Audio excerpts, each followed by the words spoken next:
and Jalo enthusiasts. This is Tanner Leeser, your host for the King and Jalo, and I'm live. Okay, so this is going to be different in terms of I'm not going to be talking about a Jalo movie at all. I'm talking about a movie that I just saw in theaters. I saw The Monkey, directed by Osgood Perkins, and I thought I would give you my thoughts on the movie.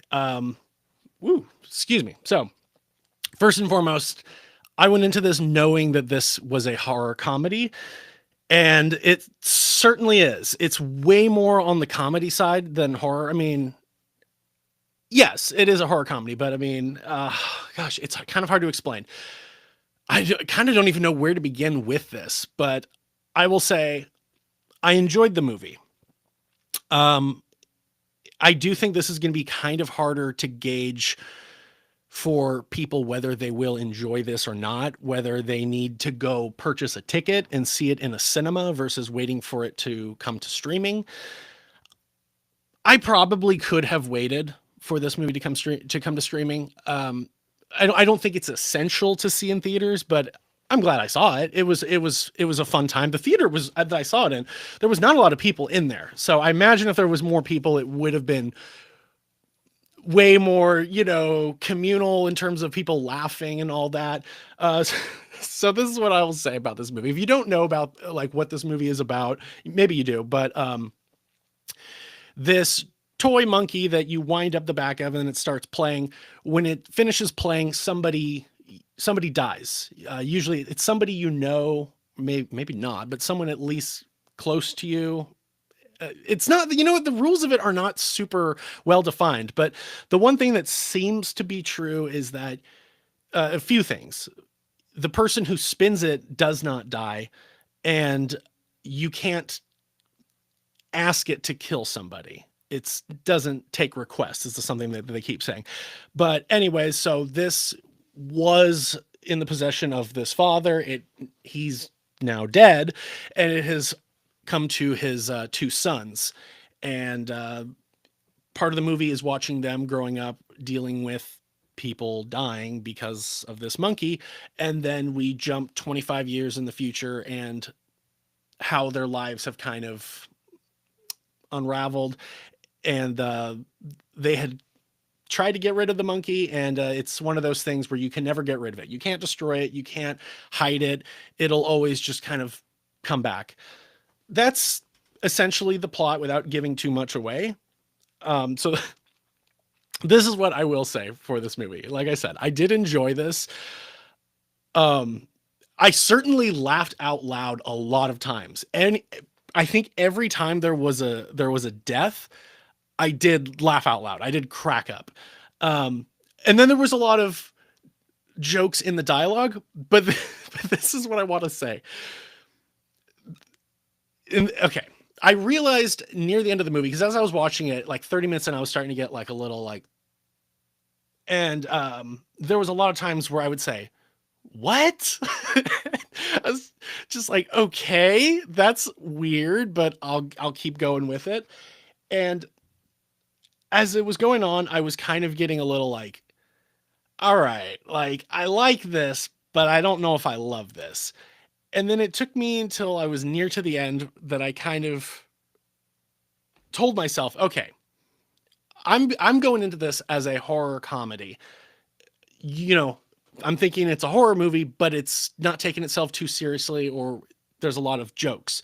It's really actually the other way around. This is first and foremost a comedy, and there's just kind of darker elements in it, but this really is a comedy. I think you should go into it with that mindset because for one, there is not a single serious character. There's not a single person that seems grounded in reality or seems like they're a real person.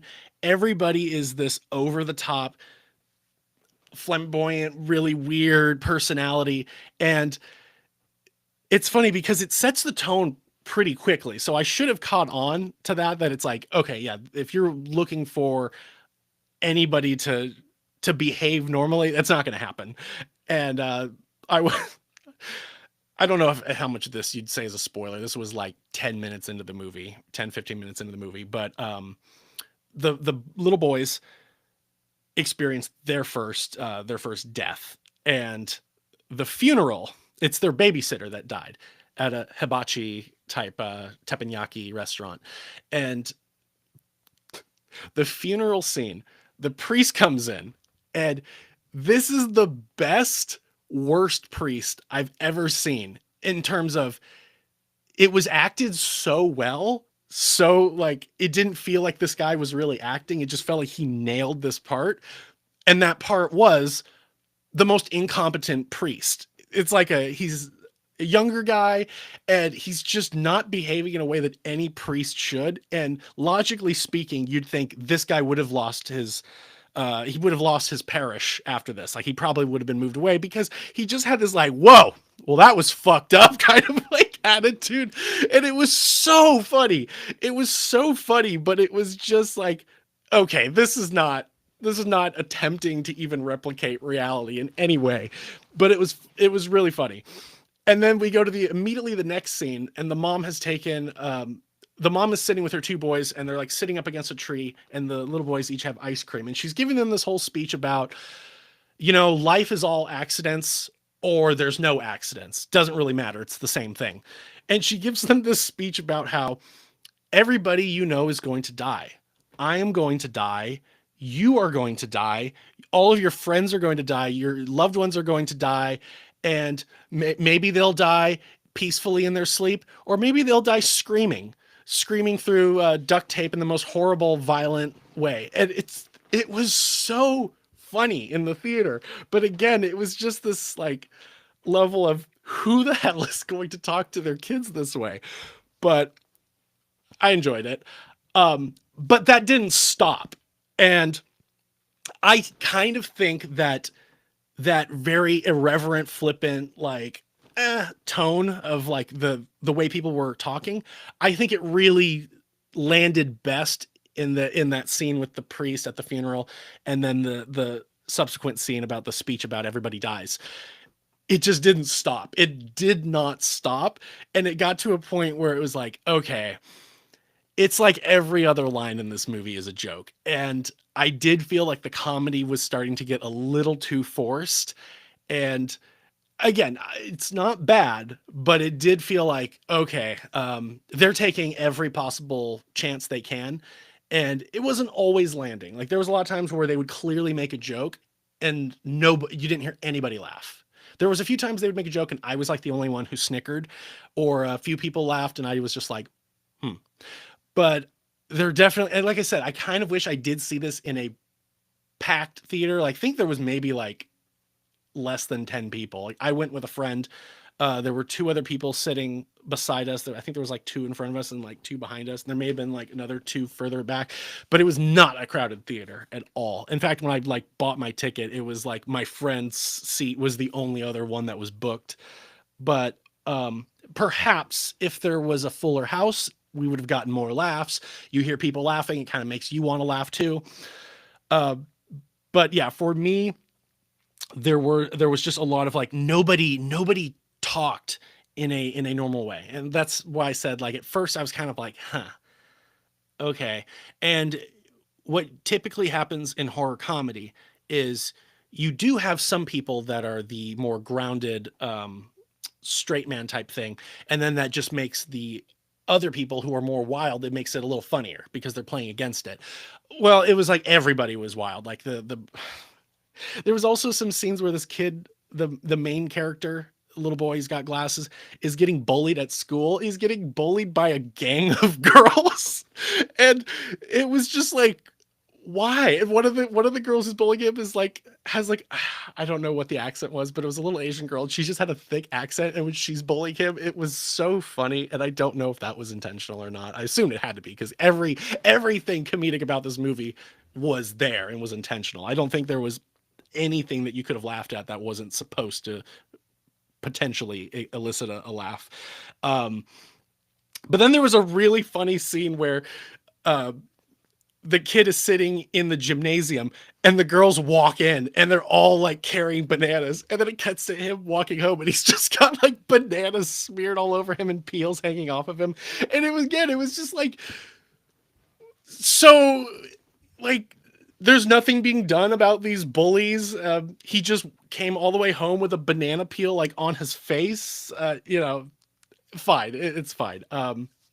But yes, I certainly needed to kind of change my expectations in terms of, and I went into this with very very high expectations. I had a friend who really raved about this movie, and then I met someone at work who was like, it was okay. I mean, it wasn't bad. It was all right.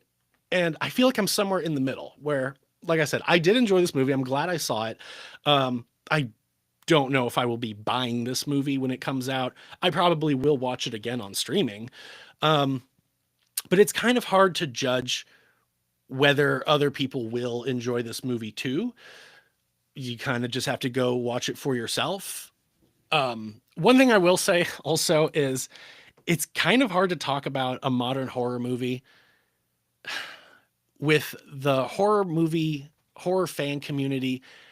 It seems like 80 to 90% of them all have the same opinion in terms of we all like this movie. And if you say, like, for example, if you say I didn't really like Long Legs, people are like, oh well, you're just stupid. Well, you just didn't get it. Oh, what were you expecting, more boobs? It's this whole like dismissive, like, god damn, like and like I did enjoy the first two acts of Long Legs. I did think by the finale, I won't spoil anything, but I didn't think it needed to go that direction.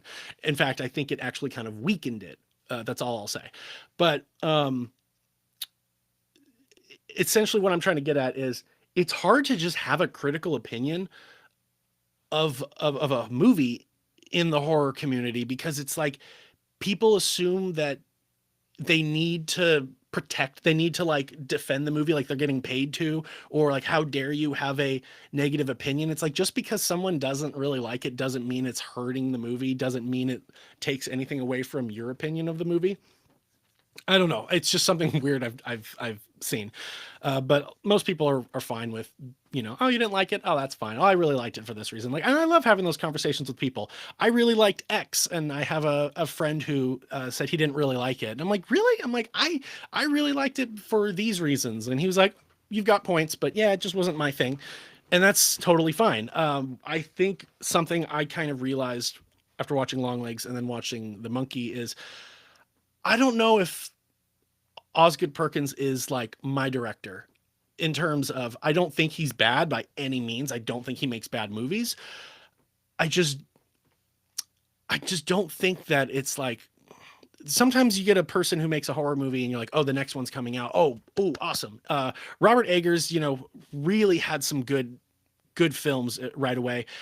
And so when you hear he's making a new one, you're like, oh, okay, cool. I'm probably gonna go see it. Ari Aster also had two great horror films right away, and he's another one of those people that I think, if he makes a horror movie, it's like, yeah, I'll go see it. I'm not saying that Osgood Perkins makes another horror movie that I won't see it, but so far he hasn't really done it for me. And that's fine. Like, again, you can't get everybody. Not everybody's gonna like you. And I don't dislike him. I just, and there's a lot of great stuff he does do in the movies, in his movies, like visually. There's a lot of great stuff, even sound, how he uses sound. But so far, I just haven't seen one yet that I really, really loved. And there's definitely stuff in his movies that I have seen that I really liked, but I don't know. But yeah, going back to The Monkey, what else can I say? I know there was a lot of things I did want to say about this movie. Um, like I said, basically every death I laughed out loud from, and it was because they were so over the top. There's a part, this isn't really spoiler, excuse me, this isn't really a spoiler, but there's a part where you it's like Final Destination. I'll say that it's like Final Destination, where you're seeing things happen, and this is going to lead to a crazy freak accident or a chain reaction that's going to lead with someone's death. And one of the characters is on the phone at a motel outside, and you're watching all these things happen that are going to lead to an electrocution. And he all of a sudden sees everything happening around him, and there's this woman who's going to dive into the motel pool, and all of a sudden everything gets electrified. He's like, no, don't. And she jumps, and the moment she hits the water, she explodes. And it was just like, what the fuck? That would never happen. Oh my god, there was a great kill or a death with a shotgun that just kind of went boom and blew someone to pieces. And then this goes back to what I was saying, where there was not a single person in this movie who felt like a real person. Like the officer is kind of interviewing him, like what happened, and she's like, I don't think you should leave town. I mean, I'd recommend you'd stay here, but you don't want to go up there. It's like the spaghetti factory up there. It's just like, why would somebody say that? Um, but yeah, I guess I can wrap this up. I'm trying to think if there's anything else that I felt the need to talk about in this movie. I will say what was funny is like, so I came into the theater late. Actually, I did miss the opening scene. I had to after the movie, I had to hit up my friend and say, "Hey, what happened in the first scene? I came in at this point. What did I miss?"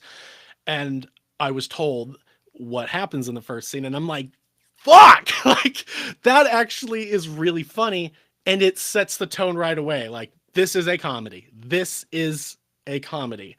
And so when I came into it, I think I also came into It Chapter One late in the theater, and it was a similar scene where it's like the two siblings, the two brothers talking, and so for this movie, I come into them finding the monkey, and the one brother is just being an asshole the whole time. Everything he's saying to his twin brother, he's just being a dick, and I was like, okay, Edward Furlong in Terminator 2. Like he just kind of had the same hair and whatever, but yeah, it's just I don't know. I don't know why I'm bringing that up. But yes, uh it was a good movie. It was a good movie. I guess I'd say see fuck, I don't know. There was just also a lot of stuff in it that was just goofy, and not goofy in a funny way, goofy in a, well, I guess the movie just doesn't care way. When we get into the second part of the timeline in the future, one of the brothers is like living in this like jigsaw saw, factory um fortress. It's like where Jigsaw lives in the Saw movies, where it's like, how the fuck does he pay for this? How does he have all this stuff? How does he? And you're like, whatever, it's not important. We're not supposed to ask that many questions. But yeah, still, I just kind of am going like, okay, yeah, it was funny because if you would have watched my face in the cinema, I was going from like laughing to just like smiling to just like, what? Or something would happen, I'd go, hmm. Like I actually made those noises out loud, just like, okay. Um, but all in all, it was good. I was never like upset or disappointed or, like, oh, that's stupid. It's I guess I had just gone into it kind of thinking that it was gonna be so good and so funny, but it was gonna walk that line of still being kind of serious, and then that was going to just make the comedy elements and the horror elements all the better because this script is so perfect. But and again, this not say it was bad. It was just this was a comedy. This was a comedy movie. Another thing I'll say, this is probably the last thing I'll say. I'm glad I remembered this. It got to a point in the movie, like about an hour, 15 minutes in. Um, if you've seen it, it's pulling up to the fortress before this beehive moment. And I remember thinking, okay, this could be a short, like a horror short. Like Masters of Horror did these 55-minute horror shorts, and most of them were kind of bad, but it really, for me, when I was younger and I watched those, it really showed me that some horror needs to be as brief as the story actually is. It doesn't need to be stretched out into an hour and a half, stretched out to 2 hours or more. Um, some things are just better short, and this is why you have a lot of things like Creep Show and Tales from the Crypt and all that. And I've never read the original source material of the monkey, but I know it is a short story. And it got to a point where I was like, yeah, I would really prefer to see this as a short story, I think, because I feel like they're really kind of having to like stretch this out to meet a running time. And like I said, it was good. It was fine. I'm not saying it was bad. It's just not sure how many more times I'm gonna check this out. When I say go see this in theaters, I mean if you can find a packed theater and you can get a group of people to go, I think you'll have a fun time. Um, yeah, it's like I said, just go into it knowing this is a comedy and we're in there. We're in here to have fun. Um, I don't know what else to say. I think I'll just wrap it up there. But yeah, thank you for watching this. Hope I didn't bother you with my opinion. At the end of the day, it's just an opinion. Still go see the movie, and I legitimately hope you enjoy the movie more than I did. Like I said, I didn't dislike it, but I don't know, something about it just it didn't fully scratch that itch where I was like, this is one of the best movie theater experiences I've ever had. But yeah, I had a good time. I'm glad I watched it. So that's all I've got for this. I hope this live format was interesting, and it's going to be incredibly minimally edited because it's not going to be edited at all. And that's just the way it's going to be. Anyways, yeah, thank you for watching. And holy crap, I've been talking for a while. But yeah, that is all I've got to say. And so I don't know how to end this. I'm like, do I just click this button? What do I do? But yeah, thank you.